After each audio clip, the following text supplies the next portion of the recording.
The phrase which has become a kind of a cant phrase, which I loathe, is three-dimensional chess. This guy doesn't play two-dimensional chess. He couldn't play one-dimensional chess.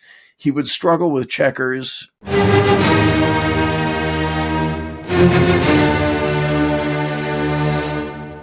Welcome to Shield of the Republic, a podcast sponsored by the Bulwark and the Miller Center of Public Affairs at the University of Virginia.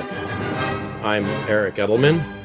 I'm a Bulwark contributor and a non-resident fellow at the Miller Center, and I'm joined by my partner in all things strategy, Eliot Cohen, who is former professor of strategy, emeritus now at the Johns Hopkins School of Advanced International Studies and a contributing writer for The Atlantic.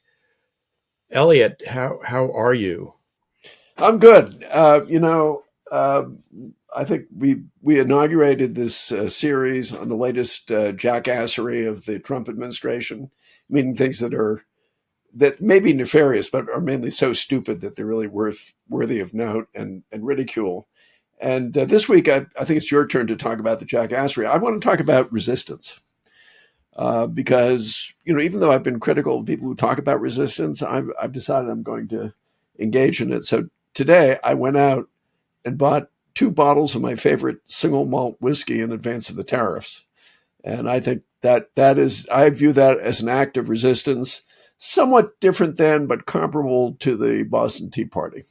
So you're resisting Liberation Day tomorrow, and what Peter Navarro has promised are the tax cuts that the tariffs represent, which is mind-blowingly Orwellian, right? I mean, black is white and white is black. Although I suppose there's a logic there, right? Which is if we raise enough money from the tariffs, it'll somehow pay for the tax cuts for the rich that they're pushing in the Congress, right? Yeah, I mean, to be momentarily serious. There's a kind of a quality of fantasy about these guys, which is, well, first we'll get them into trouble. I think in the present case, it's really going to get them into trouble because this is not going to end well.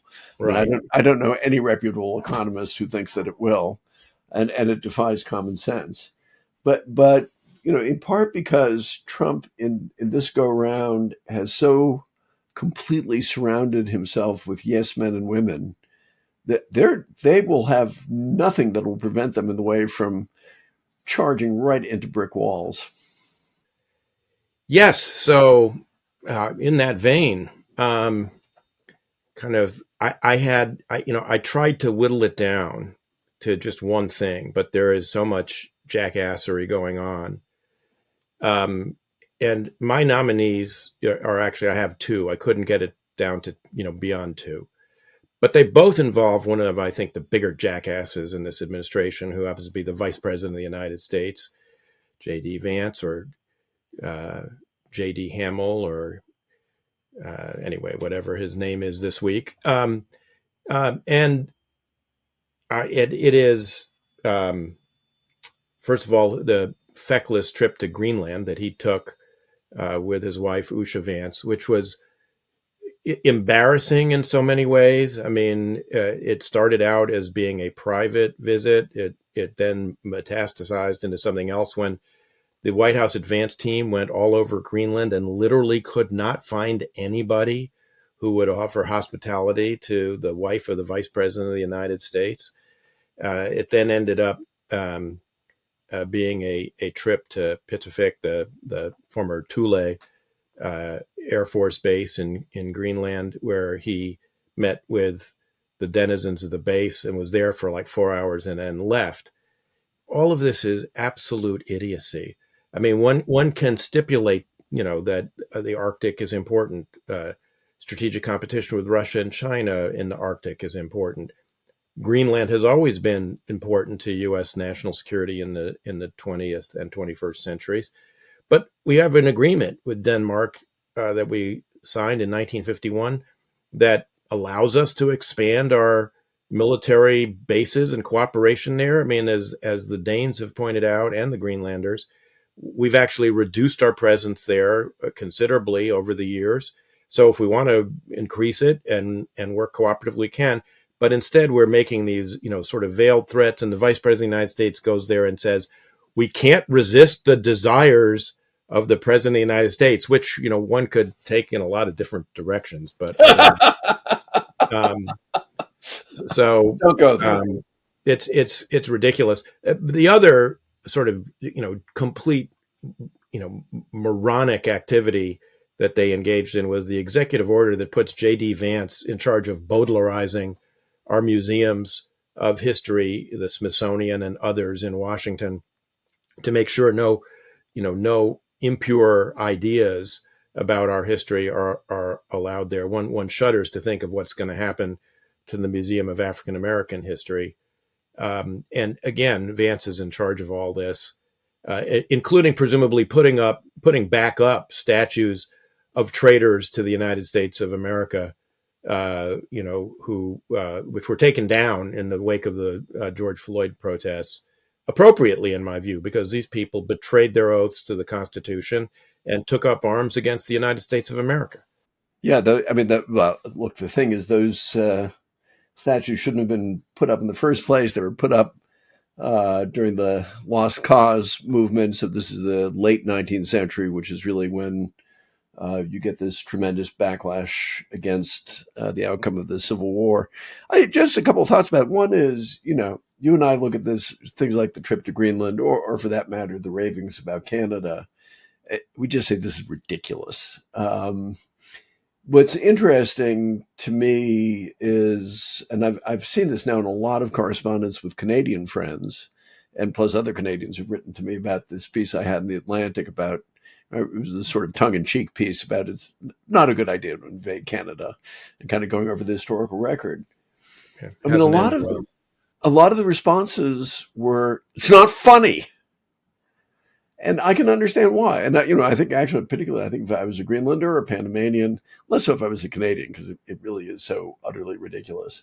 But I can understand why, countries that are our neighbors, that have been our friends, that we fought with alongside, I pointed out in that article, 158 Canadians laid down their lives with American soldiers and Marines in Afghanistan.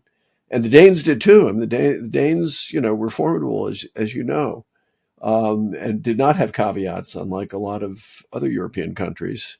I worked very closely with the Danish defense minister at the time, Soren Gata, a great friend of America, and I think per capita they lost more people in Afghanistan than we did. Yeah. So I mean, I think even as you and I mock these people, which we should, and point out how absurd they are, it's also important to recognize that, for these countries which have been our allies and which feel exposed and vulnerable, it's not going to be as funny.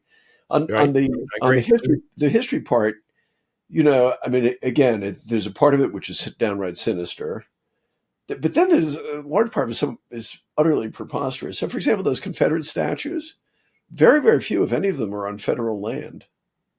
So it's not as though I think the states are going to be completely back. If you begin mucking around with the African American History Museum, well, I mean, do we really think African American voters are going to be, just ignore that, seeing parts of their history blotted out? I don't think so. And I don't even think they really have a clear vision in their heads about what the orthodox account of American history should be. I mean, there is a sort of a sick sympathy with the Confederacy, and you get that really, I think, with the sort of the excess of this world, and it's, and it is actually defending treason.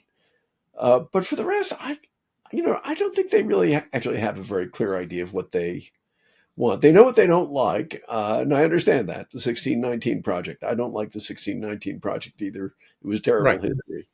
But it's not like there's a bad history should not be combated with equally bad history. Right. I mean,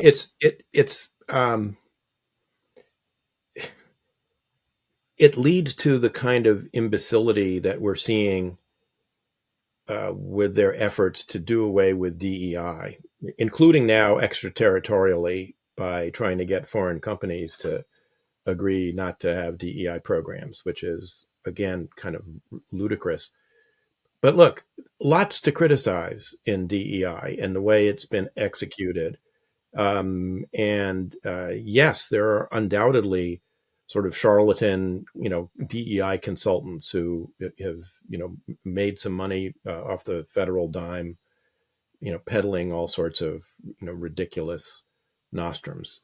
But you end up, having people using AI to go through websites of institutions and, getting rid of the word diversity, even where diversity has nothing to do with, so for instance, we need a diversified, nuclear weapons, posture. But, if you have Or you should have a diverse investment portfolio. Portfolio, right. So, I mean, this kind of idiocy is just now running rampant, and you see it, all over the place.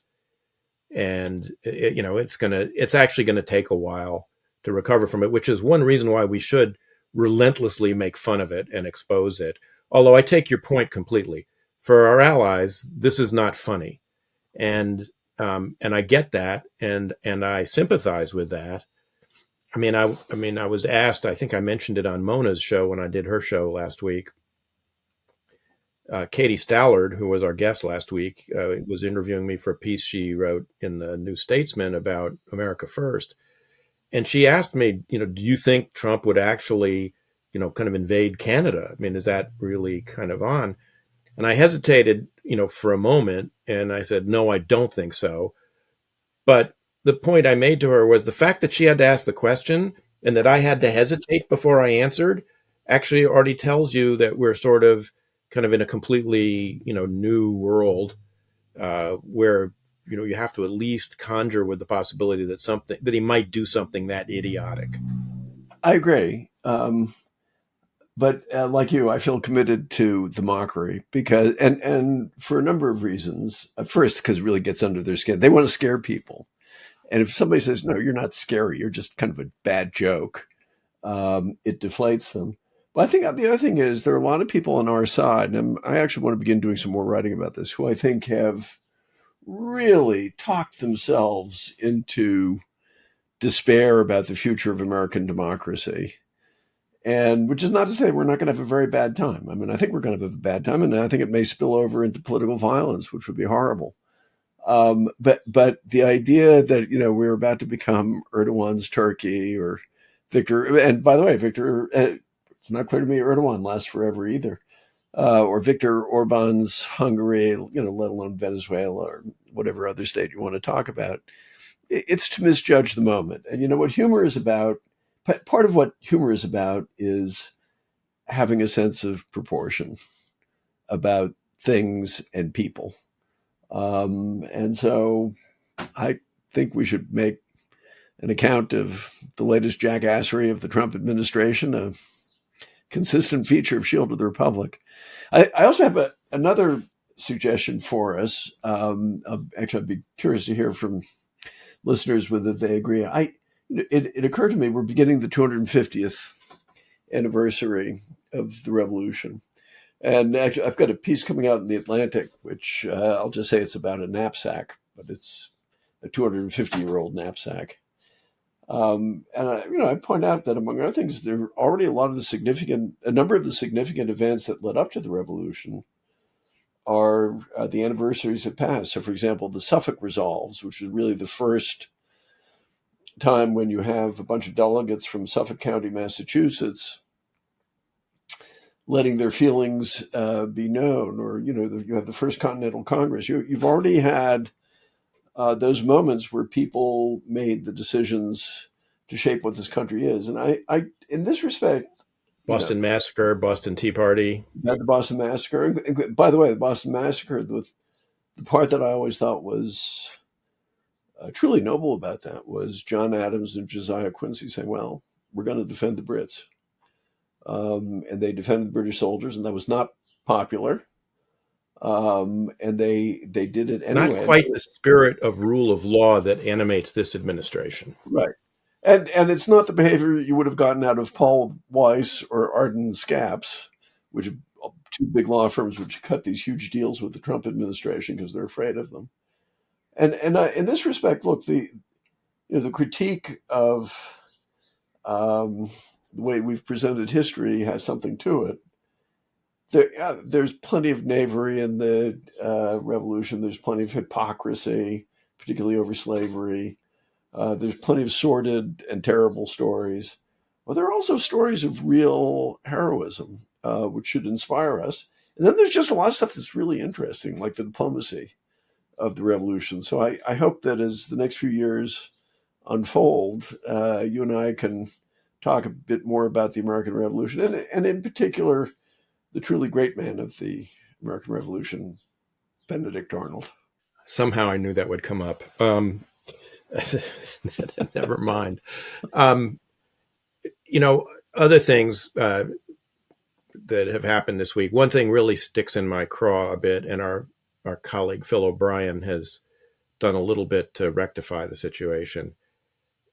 So many people I know of goodwill and good intent who want to do and see the right thing happen vis-a-vis Russia and Ukraine keep hanging on every word of the president in the hope somehow that he will actually be even-handed and that he eventually will, come down on Russia. And so the interview with Kristen Welker yesterday, kind of on Meet the Press, where he said, since we're recording on Monday, this happened yesterday on Sunday, he said, I'm really pissed off at Putin, and if it turns out that Russia is the obstacle to peace, which it might not be, then I'll do something to Russia. I'll have secondary tariffs on Russian oil, whatever that means.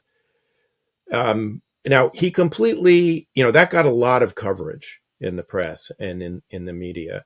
And I immediately was kind of trying to tell, colleagues who were taking hope in this, abandon all hope, ye who, enter here, because he's not ever going to do anything to Putin, and already he had submitted to the Ukrainians as really even more predatory version of the, minerals agreement with Ukraine.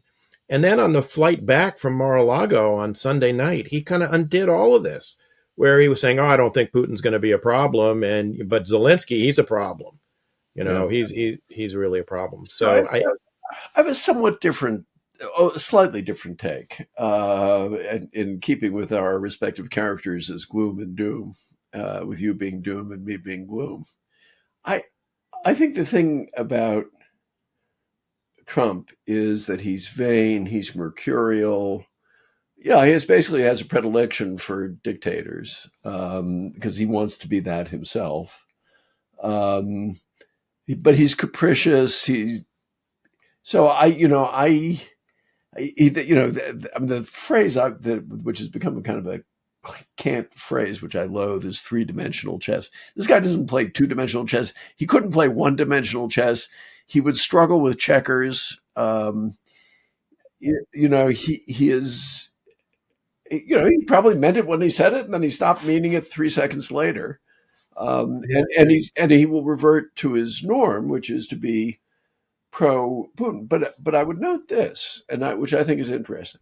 Some of my friends, including I think Phil, believe he just has this implacable hatred of Ukraine and this unquenchable adoration and love for Vladimir Putin. And I don't think that's entirely true either. First, I don't think he has unquenchable love for anybody other than himself. And even, the hatred of Ukraine, I think, sort of comes and goes. I mean, he doesn't like Zelensky, but how deep that goes, I don't know. What's interesting to me is we are continuing to send the weapons and munitions which were in the last package. There won't be a new package, obviously, but I get the sense that those munitions are continuing to flow, and there have not been reports that we've stopped the intelligence sharing. And there was a very good piece in the New York Times. I mean, really, I thought exceptionally good, about the way in which we've worked together with the Ukrainians, which in a certain way, I will confess, makes me even angrier at the Biden administration than I was before, which is saying something. It was just so stupid and short-sighted and stingy and fearful and timid. Yeah, the article reveals that everything you and I have been criticizing about the Biden administration was true in spades, actually. Absolutely. But he hasn't turned that off either. And I think, eventually we'll get to our main topic for today. And I think one of the lessons of the hero of our story for the rest of the podcast is, you may have a weak, dependent ally who you think has no cards to play. Then it turns out that you don't get exactly what you want. They may not either, but depending on how they play their not supposedly non-existent cards, they may be able to pull off things that you never would have expected. Henry Kissinger, if you read Kissinger's memoirs about dealing with the South Vietnamese, that's sort of his views. In theory, we had all the cards, but somehow it wasn't entirely that way. The power of the weak ally, is something that always, I think, kind of gets outside observers confused, when they look at American policy and diplomacy. But I would have one caveat that the reason the weak ally has, whether it's South Vietnam in the case you're referring to, or sometimes in the past when it was not as strong as it is today, Israel. I was going to say over the United States, is that the weak ally always has the ability to more. I mean, I don't mean this literally, but the blackmail that exists, with like, be my friend or I'll kill myself. I'm going to die, and so the potential of the ally to die, is the power that it has over U.S. policy, despite the imbalance and disproportion of power between the two. But if you don't give a shit about allies, then that power is much diminished. And so I think that's with this group, that's going to be a test case of how this works. I think that's true, but actually, I think Trump does care about something. He doesn't care about allies. He cares deeply about deals. And perceptions. Deals and perceptions. So that means he actually has, it's a very different kind of skin in the game than a normal administration, which might actually have some views about foreign policy that are, you and I would consider normal. But he does have things that he does want to be the deal maker. He does want to be seen as strong. He does want to be seen as the alpha male. And, if you're clever about it, that gives you some ways to play him. I mean, it's why I think the Brits actually have been quite good. Have King Charles invite him for a second state visit. Well, I think the president of Finland, Alexander Stubb, who played golf with him in Mar-a-Lago over the weekend, has handled him very well, as his predecessor, Sauli Niinistö, did as well. So could you do me a favor and speak to that? And the reason why I'm going to ask you this is, first, you were our ambassador to Finland. You got a very nice decoration from the Finnish government, the Order of the Lion. Is that it? The white rose, I think. I thought there was a lion in there. Or maybe it's a white lion. I can't remember. All right. It's hanging behind me somewhere. Well, I was at the dinner, and I was cheering you on. Right. I was ready to become a Finnish sniper myself. But, I have some friends who said, okay, this is just so stupid. European leaders thinking that they can influence Trump. Of course, you can't influence him. That's stupid. That's silly. Stubb is falling for it all over. What would you say to those people? I think it is possible to have some limited influence. And I think as long as you don't invest yourself in it, it is the wise thing to do, to try and manipulate him as best you can. The adversaries are manipulating him, so the allies ought to try and manipulate him as well. And I think the Finns have been extraordinarily good at it, actually, for a variety of reasons. Well, that really speaks to what diplomacy is all about, which probably should lead us to the main thing we wanted to talk about. Before we go there, though, I do want to kind of just get your take on where we are on Signalgate this week, because there's been a lot of journalism that suggests that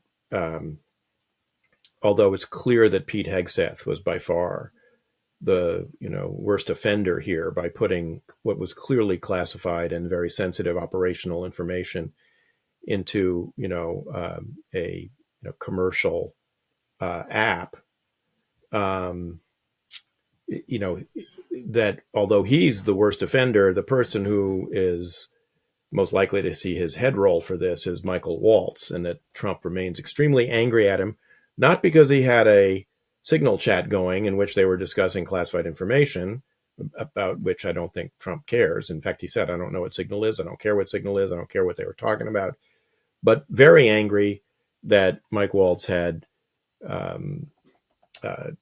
Jeffrey Goldberg's contact information in his phone. And that others who regard Mike Waltz as, a closet neocon, who, worked in the Pentagon when I was undersecretary and who worked for Dick Cheney in the office of vice president. Worked with Liz Cheney when he was in the House.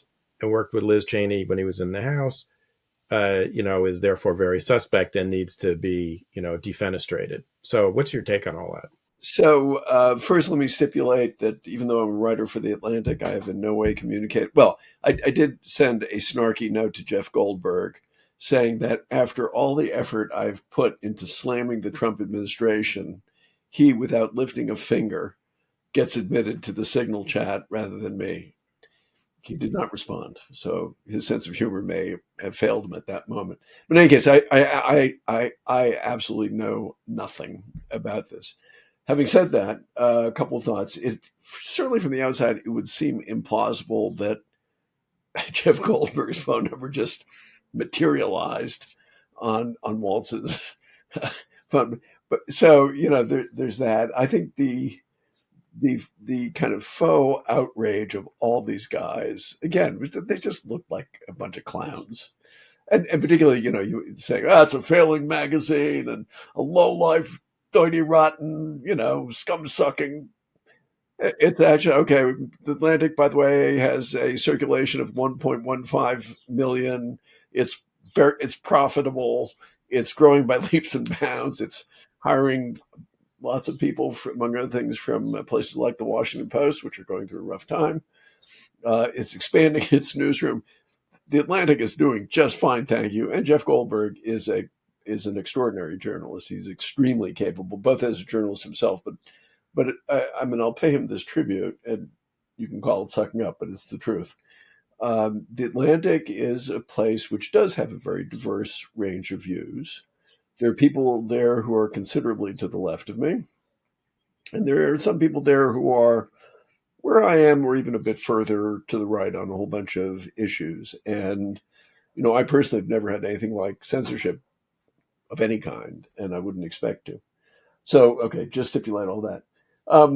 So first, as I said, I think you're right that the thing that upset Trump was probably his belief that, Waltz had been talking to Goldberg.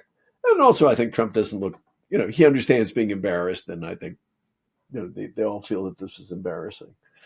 Second thing I would say about my take on Signalgate is they handled it so stupidly. If they just kind of fessed up to a big mistake and let it go, that's fine. But they said, no, there was absolutely nothing classified, no war plans. So Jeff Goldberg goes, okay, then I'm going to publish the rest of this, since you tell me that it's all, you're telling the world that I'm a liar, and you're telling me that there's nothing about, plans to use military force on this. So they thereby guarantee themselves at least a couple more news cycles, which, you figure out pretty quickly in administration is not what you're supposed to do. If there's bad news, you don't have more news. But here's the other thing, which a friend of mine, former senior intelligence official, said. He said, thinking about this from the point of view of a foreign agency, you go, well, so there was a Houthi, what did they call it? The Houthi PC signal group. Right. The PC Principals Committee? or chat group. I think it was Houthi PC chat. Houthi PC chat. PC for Principals Committee, basically everybody except for the president. And the chairman of Well, the Joint Chiefs of Staff, yeah. or any representative of the Joint Chiefs. Yeah, well, I mean, why would you want them around? Just because you're talking about a military operation, why would you need them? So that means that there's probably an Iran PC chat. And that means that there's probably Ukraine PC chat. And there's probably a Taiwan PC chat. In other words, it's very hard to believe that just this one time Mike Waltz said, let's do this on Signal instead of doing it how we're supposed to do it. The Times has already reported that, I believe. Either the Times or the Wall Street Journal. I can't remember which, but it might be the Journal. But they've already reported that there were other Signal chats that he created. Right. So it only makes it, as soon as you think about it that way, which means that the opportunities for compromise of our highest level discussions, including some very sensitive things, I mean, that probably would include Iran attack plans. Right. Is very high. Right. So it's actually a much more serious business. Last thing I'll say, and I don't know whether to make too much of this, you would have a better sense. The fact that Senator Wicker, the chairman of the Senate Armed Services Committee, seemed to take it seriously, and he and Jack Reed, the ranking member from the Democrats, called for an investigation. That strikes me as mildly significant. I mean, it may have just been a gesture, but it may be something more than a gesture. I don't know. What do you think about that?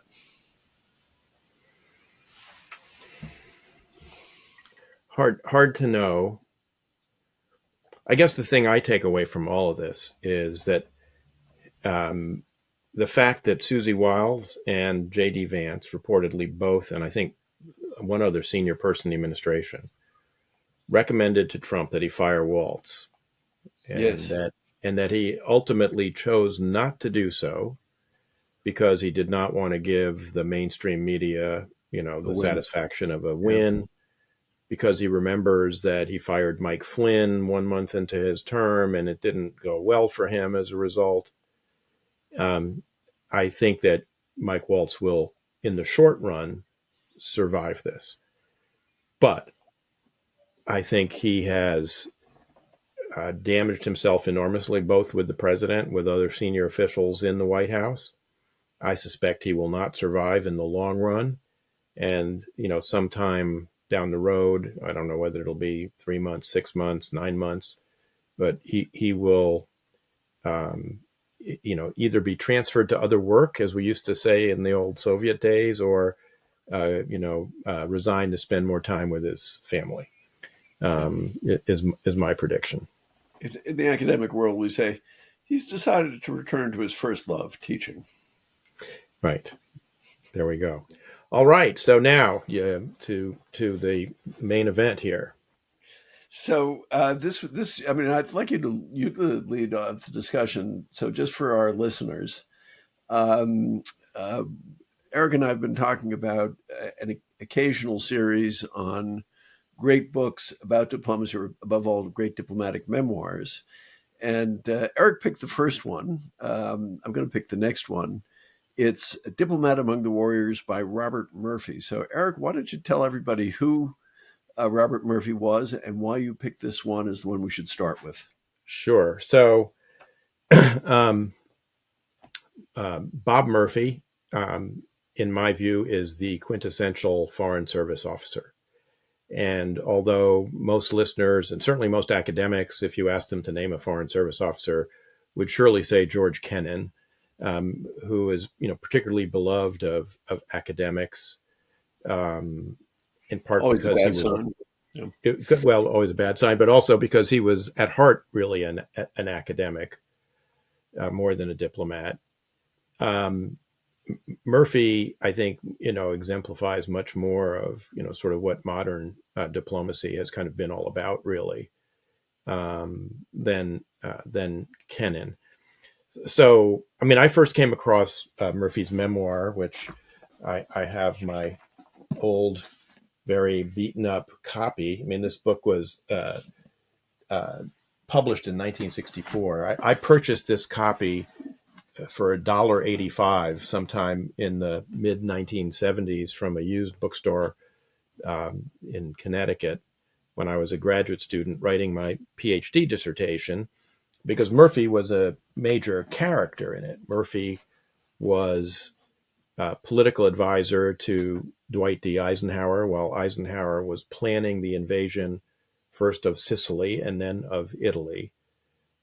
And Murphy, together with his British counterpart, Sir Harold Macmillan, later Prime Minister of the United Kingdom, were the two political advisors for Eisenhower as he undertook these major military operations. But Murphy really had a fascinating and very, very interesting career. Just first of all, some factoids about the book. So again, to make the comparison to Kennan, Murphy's memoir, when published in 1964, was on the New York Times bestseller list for 30 weeks and rose to number 2 on the bestseller list for 2 consecutive weeks in 1964. Kennan's memoir, which is published 4 years later, first volume of Kennan's memoirs, published 4 years later, was also on the New York Times bestseller list, but only for 15 weeks, and only got to number 3 at its peak for 1 week. So there's no doubt that Murphy sold more copies. And as I mentioned to you, Eliot, I've got colleagues in the Foreign Service, like John Negroponte, who've told me they joined the Foreign Service because they read, Murphy's Diplomat Among Warriors. There is a lot about the book that I think is interesting and kind of fun. I mean, one thing, and I just want to read a list of kind of a litany of complaints about the Foreign Service that Murphy has, that Foreign Service posts are chronically understaffed, that it's difficult to get sufficient appropriations from the Congress, who know they can't win votes by funding the Department of State. The indifference of Foreign Service officers to classification and secrecy, the disinterest in the Foreign Service in what we would now call public diplomacy, the lack of appreciation for the role of intelligence, the unsystematic approach to training, the failure of Washington to appreciate reporting by junior officers, the tendency of Foreign Service officers to what he called localitis, what we would now call clientitis, the lack of language and technical skills, and the appalling ignorance of military matters. I mean, for someone who served for 30 years in the Foreign Service, it's sort of, very contemporary ring to it. I was struck by those, and I, like you, I bought this when I was a graduate student secondhand. Probably the secondhand bookstores were flooded with them, given that it had been so popular. But it was only now that I read it, and you're right. There's a lot that seemed very familiar, but also some of the good things. So, for example, he describes that he just had this discipline that at the end of every day he writes a cable back to Washington. And I remember traveling with you to quite a bit to Europe, and by golly, you were going to write that cable on the airplane and get it out. So I think that sort of discipline, the emphasis on getting to know everybody who you were dealing with, even if they're real creeps, and the importance of establishing those relationships and sort of getting inside their head, which was clearly a very large part of his ability.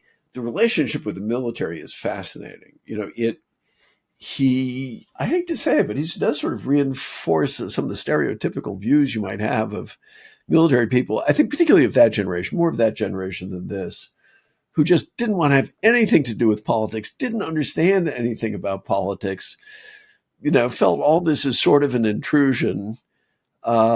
And then, that there's the civilian hanging around, and they'd like to say, well, maybe we can give you a, courtesy rank and put you in uniform. He said, no, I'm going to stay in a suit, and so I can maintain my independence. All that felt very familiar.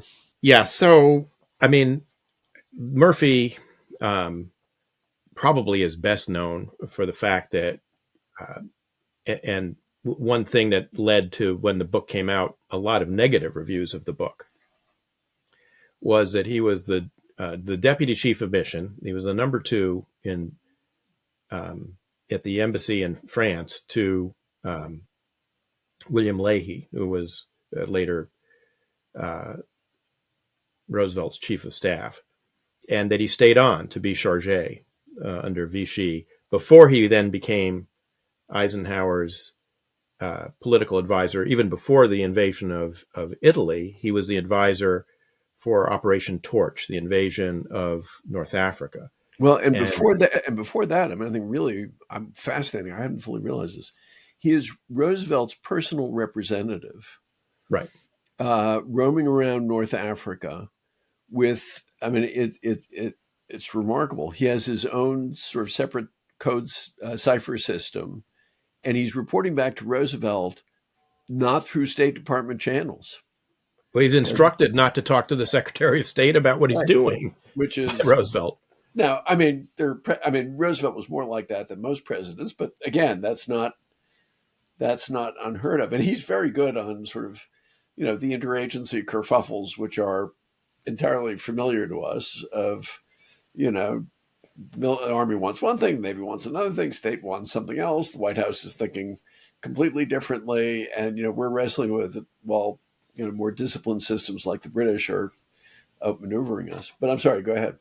Well, so Murphy does two things that get him into trouble with, I would say, the liberal intelligentsia in the United States. One is he's the chargé representing the United States as we continue to have diplomatic relations with the collaborationist Vichy government of France. This is perhaps the most controversial thing, actually, that Roosevelt does during World War II. So controversial, in fact, that Cordell Hull, the Secretary of State, actually commissions William Langer, the diplomatic historian at Harvard, who was the kind of really the dean of diplomatic historians in those days, I would say, European diplomatic historians, to write a official history in the midst of the war of called Our Vichy Gamble, about why we maintained relations with Vichy. And so Murphy is somewhat tarred by that association. But then the perhaps even more controversial thing that he does is, in anticipation of the invasion of North Africa, he negotiates a deal with the Vichy governor general of North Africa, Admiral Darlan, who was subsequently assassinated. And this outrages, again, liberals in the United States, the Brits to some degree, and of course Charles de Gaulle and the Free French, who are absolutely batshit crazy about this. And so Murphy is sort of tarred, with the Darlan deal as well, I would say. So interestingly, when the book comes out, AJP Taylor, who is a British diplomatic historian himself of some renown, author of a biography of Bismarck, also the author of a very controversial book on the origins of World War II, and a book on the course of German history, in which he says that Hitler actually was just your average German statesman, with bad manners. Yeah, a judgment about which one might quibble, and many have. But he complains about Murphy's memoir and says that Murphy's memoir shows that the U.S. Improvised and lacked a policy during World War II and the early Cold War. This lack of policy was a policy itself, he inveighs against Murphy. And then he concludes his, condemnatory review of Murphy's memoir by saying, he could have not fought the Cold War more strenuously, even had he known what he was doing, which is sort of kind of typical AJP Taylor. Now look, I think this is all terribly unfair. I think, in fact, what scholarship subsequently has shown was that there really wasn't much of an alternative, that it made sense to continue to have a relationship with Vichy, France. They gave us a bit of a window into what was going on in occupied Europe. And the Darlan deal, there really was no alternative. And it undoubtedly saved lives. And prevented the United States from doing the thing that Murphy talks about in the memoir that he was most worried about, which was that General Mark Clark was going to declare a U.S. military government over North Africa, and that we were going to be, ruling over a bunch of, Arabs and Berbers in North Africa, rather than letting the French have the responsibility for civil administration, which probably was a very, very smart thing to have done. And probably there wasn't really much of an alternative. Right. So, I mean, as usual, I'm with you 95% of the way. The first thing is, if I am not mistaken, the British, Churchill in particular, really wanted us to have relations with Vichy, because the Vichy broke relations with the Brits over the kind of preemptive attack on the French fleet on, I think it was July 2nd or 3rd of 1940, understandably. And it was not from, and, there was a lot that you could learn about lots of things, including, by the way, Phil O'Brien has a wonderful biography of Admiral Leahy, who was our ambassador. There's a reason why FDR sent Leahy, whom he really trusted, there, and that's because he thought this was a very important relationship. One of the things that we got from the French that comes out of that, which I find fascinating, is figuring out what the Japanese are up to. Because guess what? Vichy is still more or less in charge in Indochina. They have their intelligence sources, and so we're finding out stuff about Japan through Vichy France, which is something. The other thing, of course, that everybody's concerned, the Brits are particularly concerned about, is that part of the French fleet which was not sunk or damaged, part of which is in Toulon Harbor, part of which is in North Africa. Now, Darlan was a raging Anglophobe. As were a lot of members of the French, senior members of the French Navy, and they hated the Royal Navy, and they hated Churchill. But Darlan had pledged that he would not let the fleet fall into German hands. He was a slippery character, and not a nice guy, and not a Democrat in any way.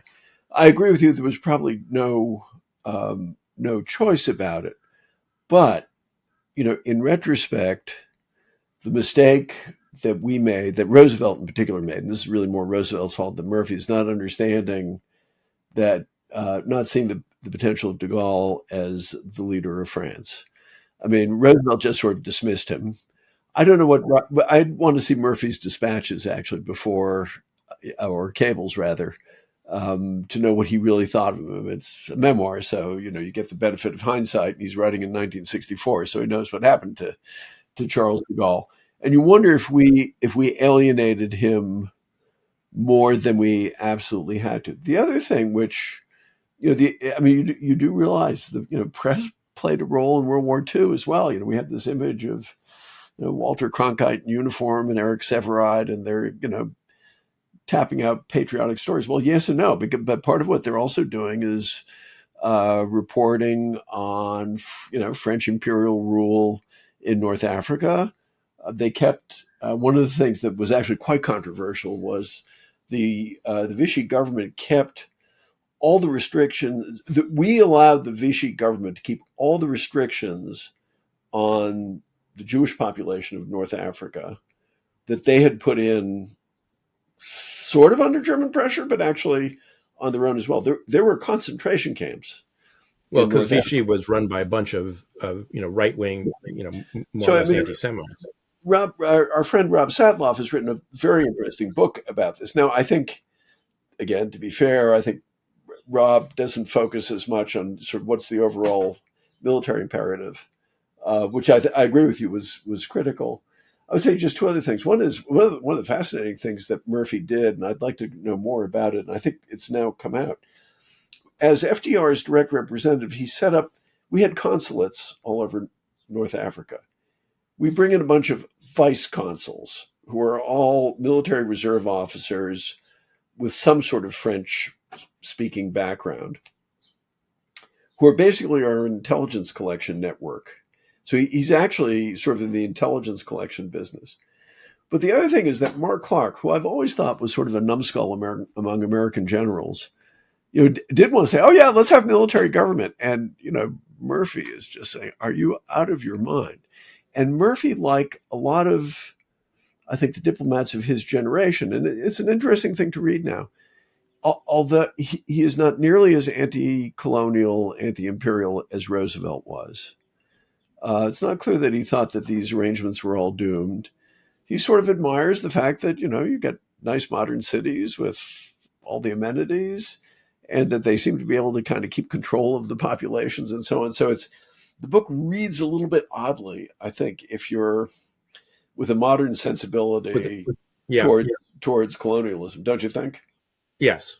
No, I agree with that. Mark Clark, by the way, and Murphy talks about this, got to indulge his passion for, military government once they get to Italy. Yeah.